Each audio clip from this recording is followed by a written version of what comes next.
做人唔係咁噶。我喺前門介紹嗰啲入門級嘅 A6 啊、CD Play 啊咁樣，你哋就喺後欄叫我幫你哋攞啲旗艦什麼 F10 啊、A10 啊，上次仲2set 10添，即係點啊？侮辱我啊！你今次的我哋兩個翻嚟想係咯，我哋冇本事而炫耀自己有錢嘅，你做咗噶啦，失陪。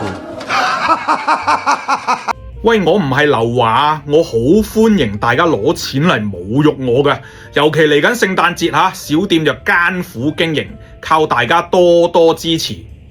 橫掂都要開箱下，同呢位朋友 check 下套機，咁啊，梗係拍埋片俾大家睇啦。我哋睇下部 F10 擴音機先，前面有個標頭咁啊印埋 Air Solo 喺度啦。咁見到左右兩邊咧就有啲散熱片喺度啦，咁就唔係普通機嗰啲直角啊、長方形咁樣普通嘅散熱片，而係有少少曲線嘅散熱片嚟嘅。咁佢要做呢個曲線咧投放嘅成本咧又係高啲噶後面就多啲嘢睇啦，我哋睇睇後面先。見到佢咧就係支援呢個單端 RCA 同埋 XLR 平衡嘅輸入嘅，咁啊你自己要中間拍個掣啦，係咪？另外我仲見到咧有呢個獨立嘅接地啊，咁啊點解要有呢個獨立嘅接地咧？你睇翻嗰個機嘅表面先啦，你想揾粒螺絲都冇嘅，係得後面幾粒。仲要好細粒嘅螺絲嘅啫，我即係估計，即係個設計者專登就係想，唔好咁多螺絲，美觀啲啦。咁你所以想轉粒螺絲夾條地線咧，都冇咁易噶咁所以喺呢部高級嘅 M 上面咧，要接地咧，佢就專登俾翻一個位你可以接地盒接地使用嘅。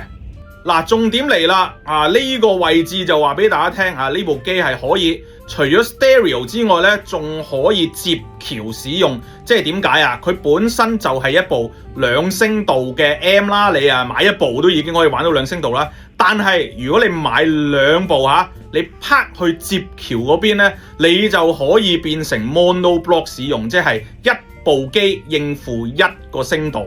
咁你拍咗去 bridge 接橋嗰邊使用咧，喺下面嘅喇叭輸出亦都有好清楚嘅指示，咁你就將喇叭線分別駁喺左聲道同埋右聲道嘅正極嗰度就得啦。所以咧，你買一部 F10當兩聲道聽住先有得聽落覺得喜歡嘅，想升級做 mono block， 咁你買多一部 F10咧，咁啊搞掂啦。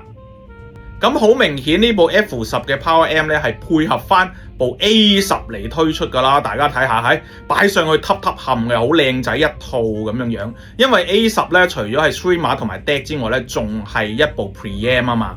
咁但係由於咧我係追求呢個流量啦，同埋訂閱啦，部 A10 咧我聽日先講。咁聽日再見。有興趣查詢同交流Air Solo 產品嘅朋友咧，咁記得 WhatsApp 我91913844啦。